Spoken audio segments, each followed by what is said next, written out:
Good evening and welcome. Greetings from the United States. What I'd like to do this evening is to explore a topic which I'm sure is all on our minds. And it's especially ironic given that we're here on Zoom and in an internet medium and amid a pandemic.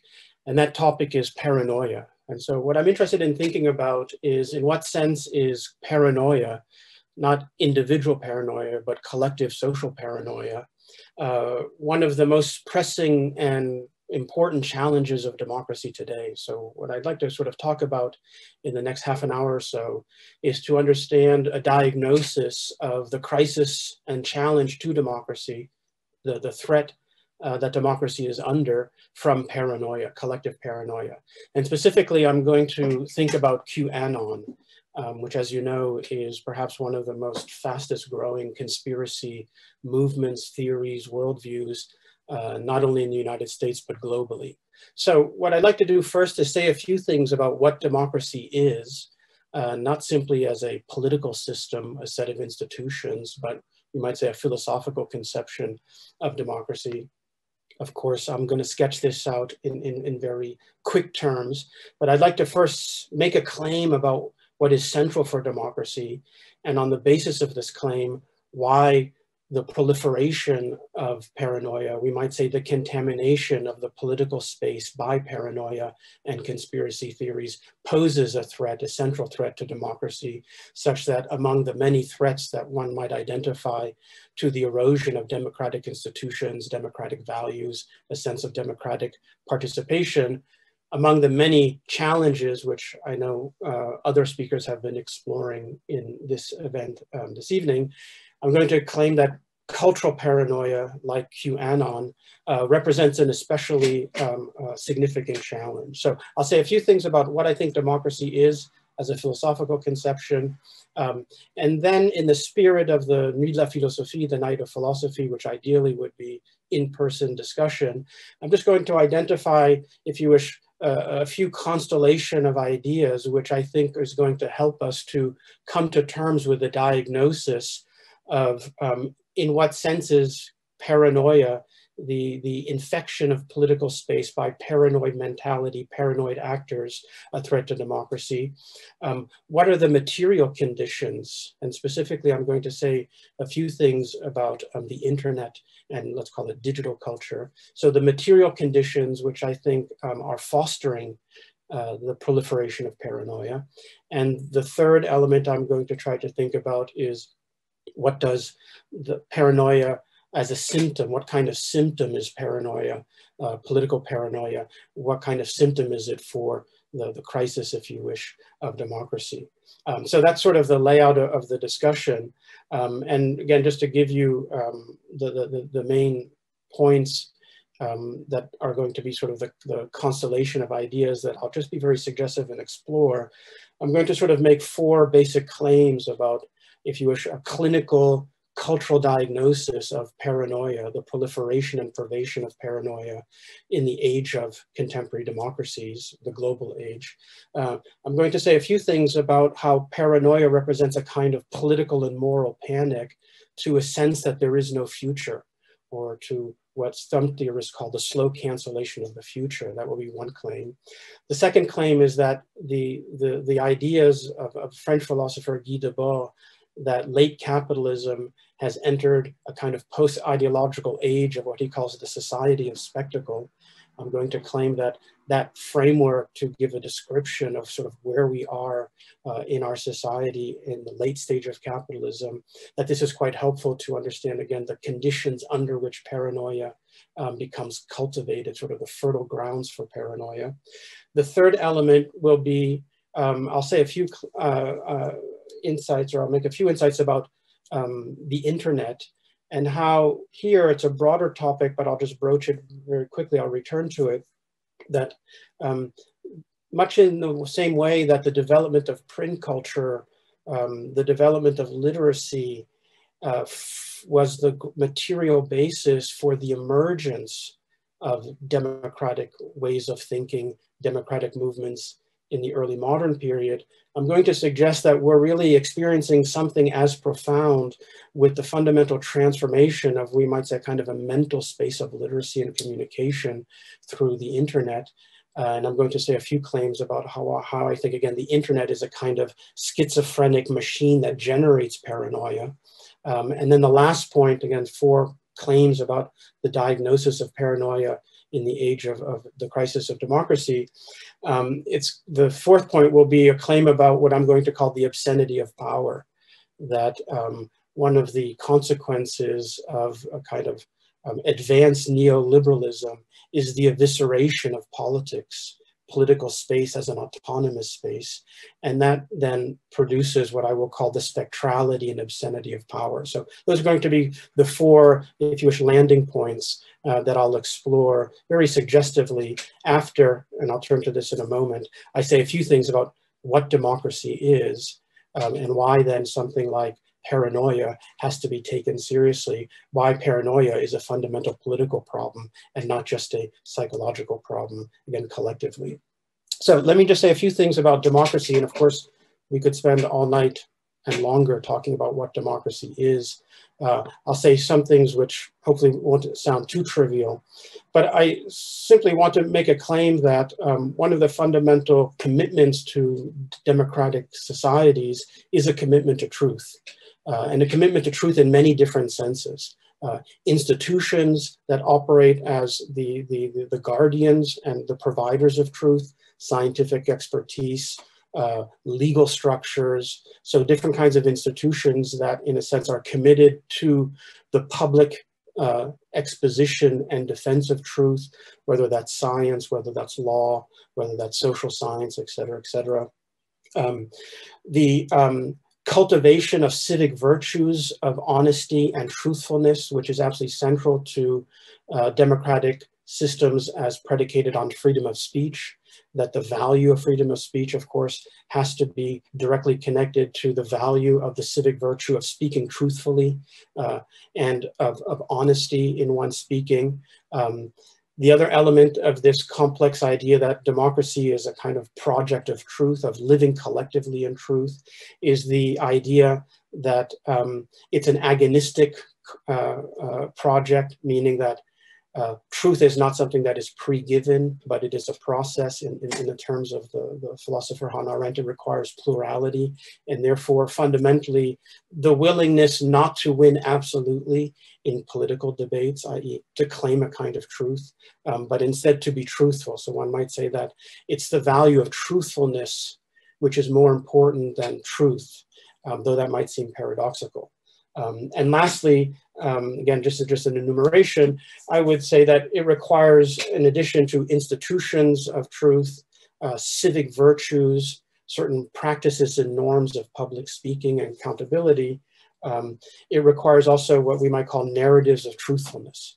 And those narratives of truthfulness are going to also be narratives of reconciliation, that one confronts truthfully the past, that one confronts truthfully the challenges of the future. So this is simply to say that if we agree that democracy is fundamentally committed to what the German philosopher Kant called the public exercise of reason in a public space of discourse, where truth is going to be one of the key values that informs the participation and citizenship in the process of democracy, if we accept that to be at least the minimal definition of democracy from a philosophical point of view, then I think it shows us that the problem of paranoia, and again, QAnon will be sort of the exemplary instance that I'm going to talk about, represents a fundamental challenge precisely to democracy, precisely because conspiracy mentality, paranoia, as exemplified with QAnon, is both going to be a kind of very violent reaction to what we might call the erosion of civic virtues, the erosion of trust, the erosion of the importance of honesty, in a sense, the disappearance of a public space,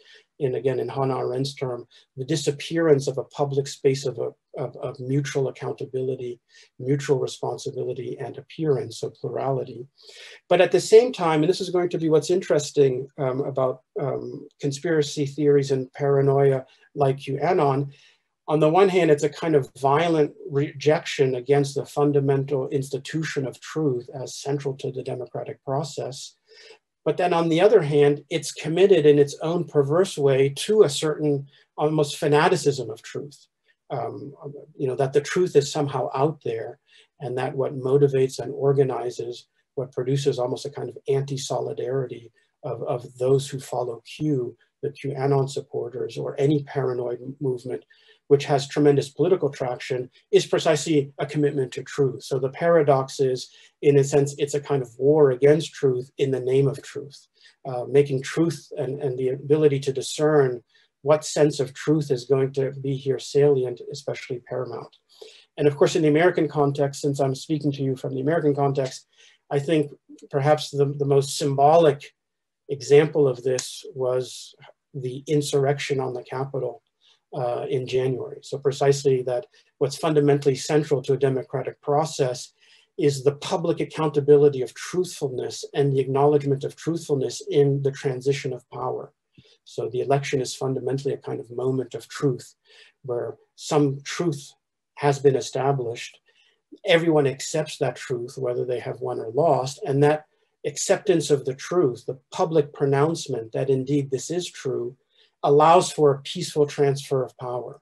And precisely the insurrection in January shows us that the paranoia that the election was stolen, untold ballots were corrupted, etc., and the continuing efforts among a sizable portion of the population who are still paranoid about this shows us the depth of the corruption, the corrosion in our democratic culture, but also what's at stake. So that's, again, an example of exemplifying this challenge of paranoia and conspiracy theories to the very fundamental aspects of democracy. So having said that, what I'd like to do is, again, say a few things, really sketching, I'm sort of just sketching some ideas for four, let's call it theses, hypotheses, about if we now wanted to engage in a kind of a clinical diagnosis of under what conditions, or what conditions account for the attractiveness, the seductiveness of paranoia. So why does paranoia not simply remain a fringe element in our political culture, which it always has been, especially in the American context? Some of you may be familiar with a seminal essay by an American historian, Richard Hofstadter, from the 60s, called The Paranoid Style of American Politics, where he argued that since the beginning of American politics, there's always been a kind of tendency to move towards a kind of paranoia. In the 50s, of course, it was communism. So one thing is to say there's always been this tendency of paranoia in especially the American democratic context. I think it raises a larger question whether we could rewrite the history of political thinking and politics from the point of view of political paranoia. So kind of the critique of politics from the point of view of paranoia. But what I'd like to suggest is that, let's say in the past few years, clearly in the American context under the Trump administration, that paranoia, again, as a collective political kind of orientation towards the world, is no longer a fringe movement, but really has become, to some extent, mainstream. And of course, for those of you who are following American politics, as you know, in the last cycle of election, the number of individuals who were elected to the House of Representatives who are out and out supporters of QAnon. So it's not simply conspiracy on the fringe, but it's now individuals who are in the halls of power, so to speak. So I'd like to sort of make four hypotheses, kind of a diagnosis as to what I think accounts for this. So almost as if we had to do a kind of psychoanalysis of democracy and democratic psychoanalysis of paranoia in democracy. So the first idea, and again, I'm going to be very, very quick with these. The first idea is I'm going to sort of take an idea that a British philosopher, Mark Fisher, had proposed a number of years ago, where he argued that what really characterizes late capitalism, especially after the end of the 20th century, the fall of the wall, the end of the Cold War, etc., is what he calls that we are in a stage of what he calls capitalist realism. So capitalist realism is the claim that we can imagine everything except there being an alternative way for us to organize our societies other than a capitalist system. So capitalism is sort of the dominant mode of organizing our social lives, impinging our cultural values.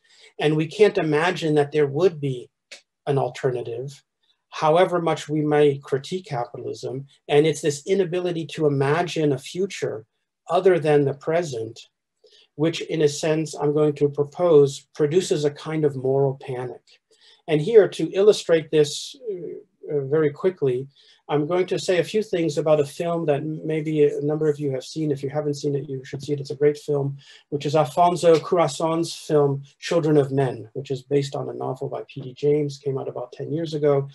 For those of you who have seen the film, and I'll just say a few things about it. So Children of Men is set in a kind of near future dystopia where, and it's sort of interesting that this was a film 10 years ago, where the world has been afflicted by a disease where human beings are no longer able to reproduce.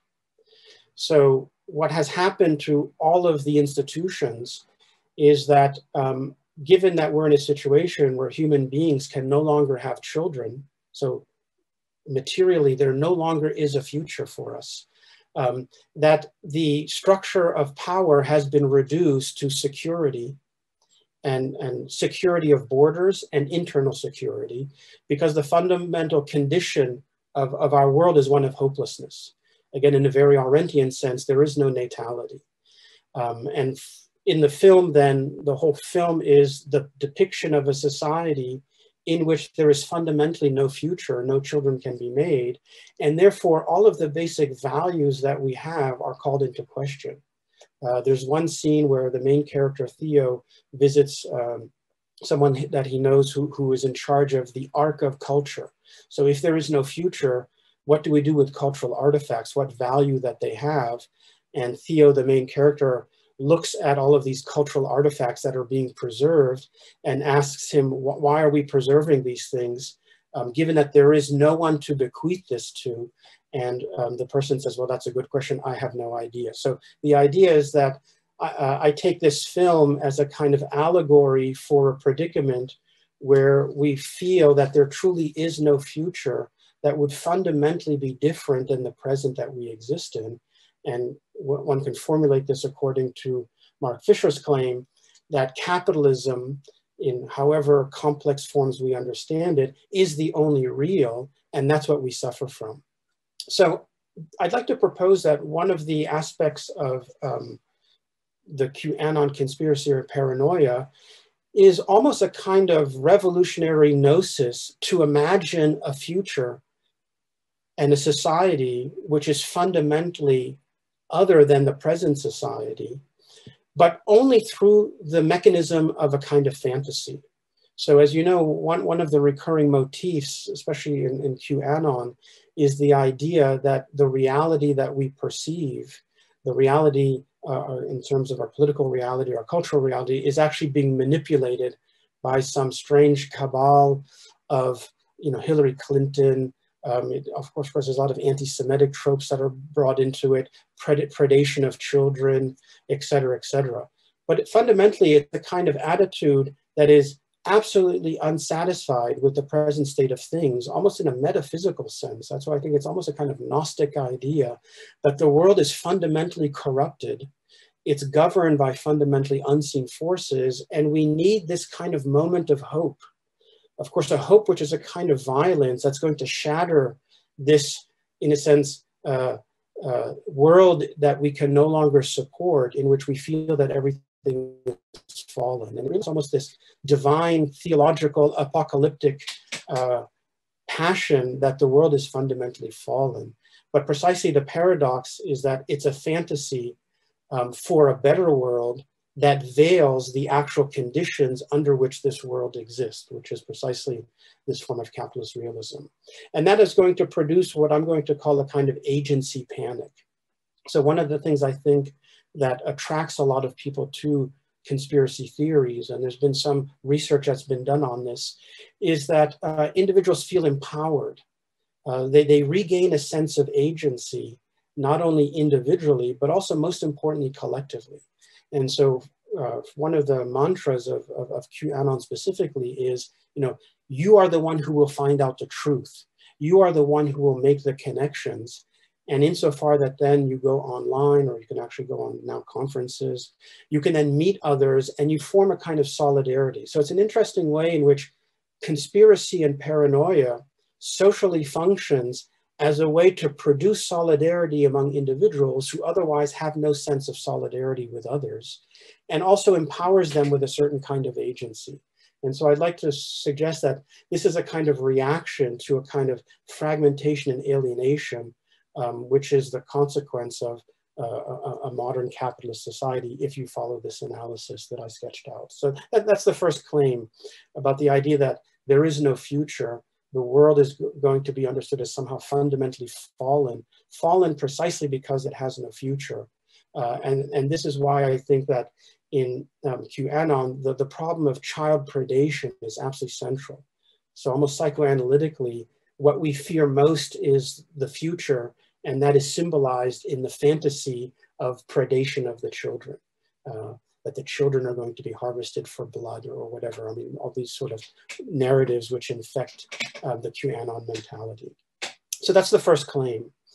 The second claim is that, again, and these claims are meant to sort of a jigsaw puzzle, though I don't claim to have all the pieces, that another aspect to help us understand under what conditions is paranoia and conspiracy theories not simply a fringe element of political culture, but becomes, in a sense, normalized. It becomes, in a sense, respectable. So it becomes something that no longer needs to be hidden and ashamed of, but actually allows individuals to at least understand themselves as now politically engaged, politically active, and somehow empowered. I'd like to propose that here, the ideas that were proposed already after the Second World War by the French philosopher Guy Debord, and then which others have subsequently elaborated, corrected, and challenged, that what really characterizes, let's call it late capitalism, is what Guy Debord calls that we have entered the society of spectacle. Now here, I won't get into all the facets of what that means. It's quite a complex thesis. But I think fundamentally it means two things at least that I think are going to be important for this discussion. One is, and again, just to name drop another philosopher, since after all, it's the night of philosophy, so I'll name drop a few philosophers. This is another way to formulate what the Slovenian philosopher Žižek has argued with different philosophical tools, if you wish, that we have entered a kind of post-ideological society. And here, very briefly, the difference is that in a sort of classical political regimes, one thinks of Stalinism, contemporary North Korea, always require ideology, a kind of discernible form of ideology in order to produce a kind of world which veils the reality, the political reality. So ideology is a kind of false consciousness, to use a Marxian vocabulary, that sort of veils, in a sense, the actual reality, the actual condition of our political existence, and is itself an expression of that. But Žižek and Debord, though they disagree about how to understand this, I think they have a very interesting claim that capitalism, or what we might call neoliberalism, and I'll come back to that specification in a moment, what characterizes capitalism is that it doesn't have an official ideology. In a sense, you might say that capitalism and neoliberalism is quintessentially a post-ideological ideology, in the sense that there is no official ideology. It has so pervaded and saturated our society that it no longer needs explicitly to, in a sense, sort of perform itself. And that's the idea of Guy Debord, that the total society, in a sense, is a society of spectacle. A society of spectacle where, and this is the second point, not just post-ideological, the question of belief has been fundamentally neutralized. Now, I won't go into this in detail, but it's a really interesting argument that in a society of spectacle, what is demanded of us when we are confronted with various images of what is the world, what is real, is not whether we believe or not, but rather deference or resistance. So there's a kind of, you might say, a kind of trivialization of belief. In a sense, no one really believes. People just play at believing, and one plays at believing because all of our social relations have been mediated by spectacle. And spectacle, of course, is not just about images, but in a sense, it's the way in which our social relations themselves are structured through a kind of spectacle. So everything is sort of performative. And here again, in the American context, of course, Trump is quintessentially the president of the Society of Spectacle.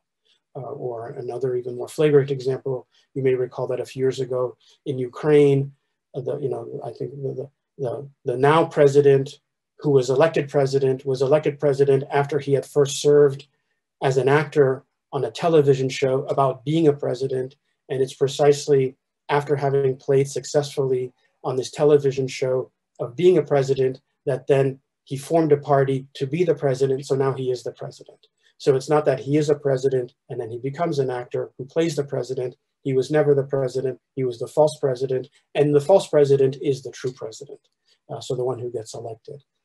Jean Baudrillard thinks that in America, this is Ronald Reagan, who really, in a sense, exemplifies that. So that's the second idea, that the Society of Spectacle is one where, to give it a more contemporary vocabulary, I think Guy Debord already formulates this in the 50s and 60s with consumer culture, et cetera, that we have entered what now people would call today the era of post-truth. Doesn't really matter what you believe.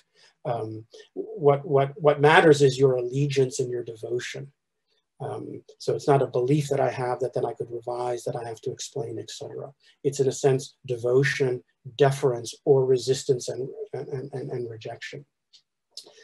And that, I think, breeds increasingly a context of paranoia. The third element is then going to be what I alluded to a moment ago, which is the internet. Now here, the internet, I think one often speaks of the internet. I am on the internet. I have no idea if you're there. I could become immediately paranoid that no one is there. You may be paranoid that I'm not real because this is the Society of the Spectacle. But here, I won't want to reduce the internet. It's a very complex phenomenon. I think it's too easy to say the internet. But I just want to sort of say one thing about what I think is here important.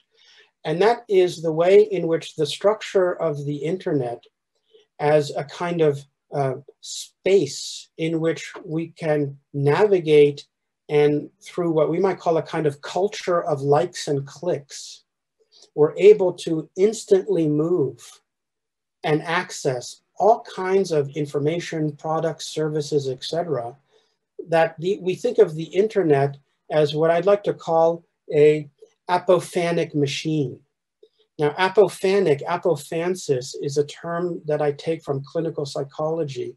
Apophansis is a psychological disturbance where usually schizophrenics make completely random associations between things.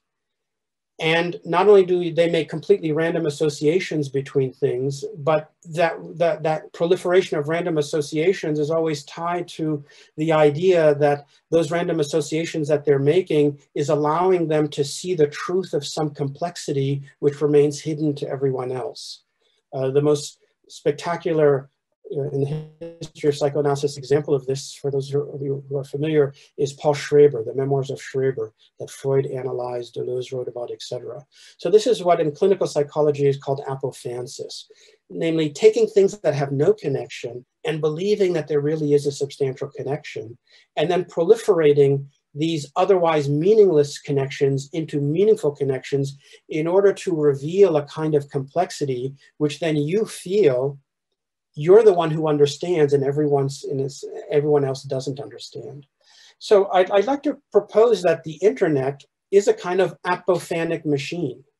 So what it sort of produces in us is, in a sense, the tendency to, in a sense, it's a kind of technological medium that provokes and produces a kind of psychological disorder unbeknownst to us, which is precisely the belief that somehow we can find meaningful connections between any two things simply because I can link them together or I can like them.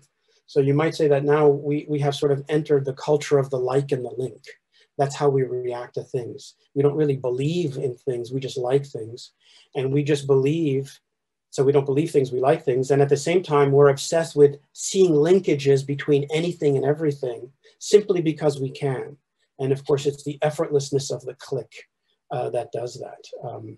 So I think that, and again, if you look at QAnon conspiracy, it really is a kind of totalizing world in which every bit of information, which is a kind of clue, in the language of QAnon, it's called Q drops. So sort of these enigmatic statements that are made that then everyone starts to decipher. And it's all about linkages between things which seem to have absolutely no connection, but in a sense, the connections are compelling, not because they're there, but because they can be made.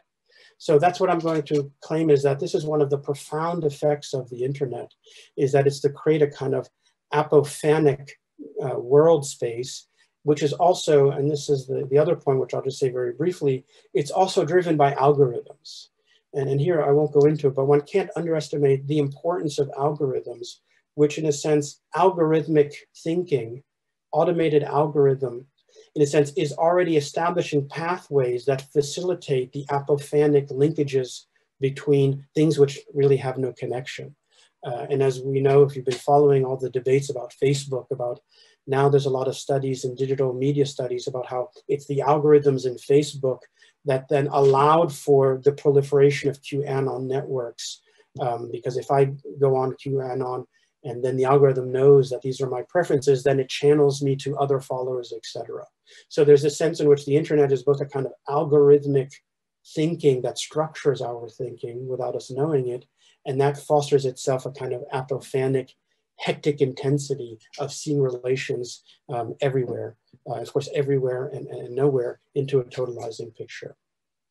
Now, the last element that I'll sort of mention, again, the four elements which are sort of moments in trying to put together a kind of clinical diagnosis of what are the conditions under which paranoia, conspiracy theories have proliferated, have in a sense become mainstream, and increasingly, based on the evidence of social scientists, is on the rise. So clearly QAnon is now kind of a global movement. And all the various fragmentations of QAnon and other forms of conspiracy theories, including, of course, since we are all in the pandemic situation, the pandemic is, in a sense, and pardon the metaphor, a kind of, petri dish for paranoia. Paranoia, did the Chinese invent it? Is wearing masks another way for the government to take my freedoms away?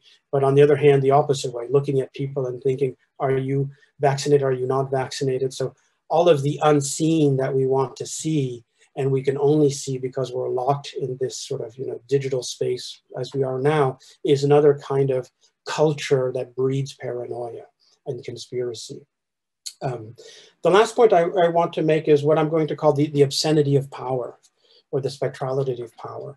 And here again, this is an idea that the French philosopher Guy Debord already had proposed as integral to what he called the society of spectacle.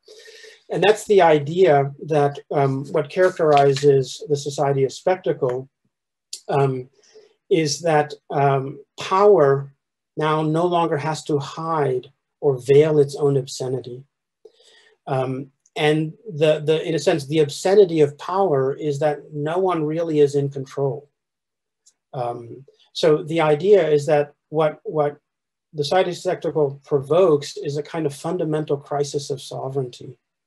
The sovereignty of who really is in control. And that's why I think conspiracy theories are fundamentally about establishing a meta-narrative of control. So identifying some clear agency, whether it's Hillary Clinton, lizard men, Democratic Party, Hollywood liberals. It's the attempt in a world in which there is no longer a meta-narrative of governability. In a sense, the dirty secret is that even the leaders know that they are no longer in charge. So there's a kind of crisis of meta-narrative. There's no overarching narrative of who is in charge and therefore of power. That power then, in a sense, individuals try to reconstitute a sense of perceived agency of power through a fantastical meta-narrative. So again, one of the things that's quite striking in QAnon is that it's all about a meta-narrative, and it's a cosmic meta-narrative. So it's interesting that we might say that if Lyotard is correct, that postmodernism is, you know, the rejection or the absence of meta-narratives, precisely that is the condition under which paranoia then becomes quite attractive, because paranoia is the need for meta-narrative, almost at a cosmic scale of there has to be some totalizing narrative which explains everything.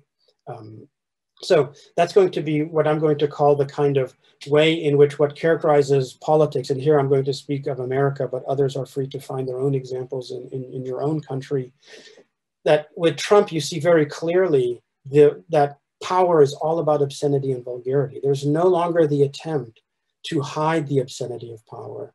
There's no longer the attempt, in a sense, to create a world of governmentality where someone is clearly in charge, who knows what they're doing, who's committed to, you know, the well-being of others. You might say it's the pure leveraging of vulgarity and obscenity, which then becomes politically very effective.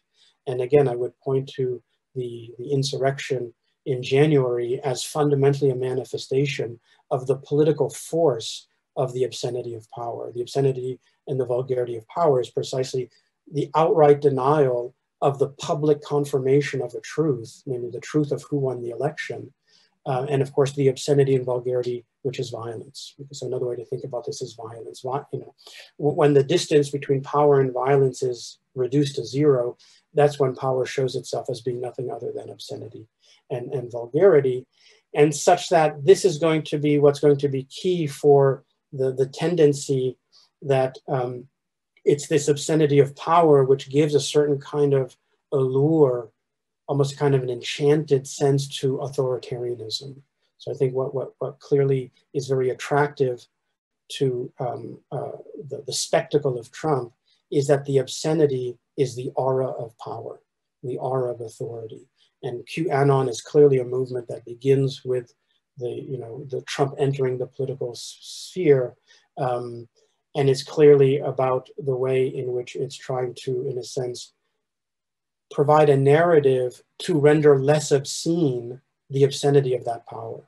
Less obscene by giving it a kind of metaphysical justification, in arguing that, in fantasizing about the obscenity of predation of children, et cetera, et cetera. So this was sort of various pieces. Again, I don't, I'm not the magician who can solve the problem. Not even a critique. If by critique, I mean, here's some solutions. This is a kind of clinical analysis, pieces of a clinical analysis, to sort of understand why and how certain conditions of our contemporary world are enabling, are in a sense the fertilizing conditions for the proliferation of paranoia and conspiracy theories. I focus really on QAnon, but I think one can look at other examples. And I'd like to sort of close by just returning to sort of encapsulate all of this, since I've been talking a lot about QAnon and Trump, speaking to you from the US. And of course, Trump and Trumpism is not about the person, it's really about a kind of movement. So in a sense, it's even if Trump is no longer president, Trumpism and what that represents, conspiracy, paranoia, erosion on democratic institutions, of course, is still in America, as it is in many other countries, one thinks of Brazil, et cetera, still a reality. I'd like to sort of end maybe on a somewhat lighter note, to really bring this back together to where I began, the kind of panic that there is no future for us. What Mark Fisher calls, and the Italian philosopher Franco Berardi, the slow cancellation of the future. So we're suffering from knowing, without really acknowledging it, that there is no alternative to the world as we know it, despite all the things about our world that's not working for us, both theoretically, culturally, individually, etc. So it's really a kind of complex moment of crisis and despair, of no exit, in which then something like what I will call the revolutionary gnosis of conspiracy and paranoia, QAnon, I think, is revolutionary Gnostic movement. It's the return of a kind of new Marsonianism. The world is fundamentally fallen, and I need this other God, this other divinity that's going to come, destroy this world, and save us from it. This also ties to the problem of secularization, which I won't get into.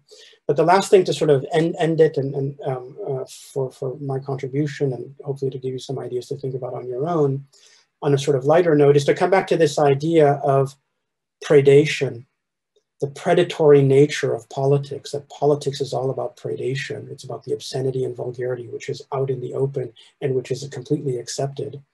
And how, as I mentioned before, one of the central aspects of the QAnon narrative, if you wish, the QAnon story, is this belief that there is a secret, conspiracy, which again, as I mentioned, draws a lot on traditional anti-Semitic tropes. There's a lot of anti-Semitism that runs through it, of the predation of children, that Hillary Clinton and Democratic Party, Hollywood elites, et cetera, are secretly kidnapping children. We have to save the children. We have to protect the children. So it's all about the predation of children. And of course, children is the symbol of the future.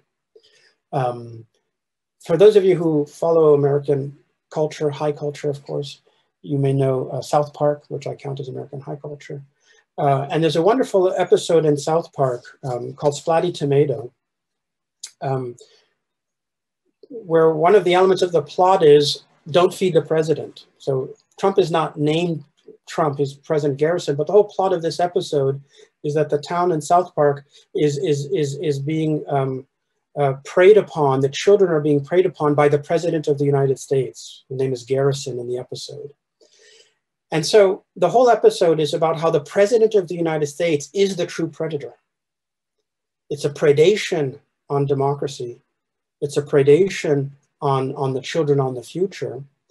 And precisely, I think what this shows is that the QAnon conspiracy takes this idea of the obscenity of power as predation and veils it by creating a kind of counter fantasy of an imaginary predation in order to veil the true predatory and obscene nature of there is no future.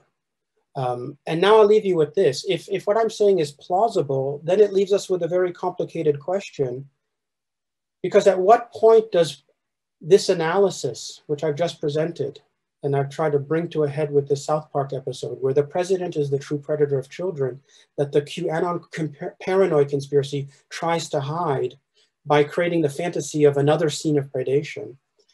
At what point is our own attempt to make this analysis of the predation and end of the future of our society itself a form of paranoia?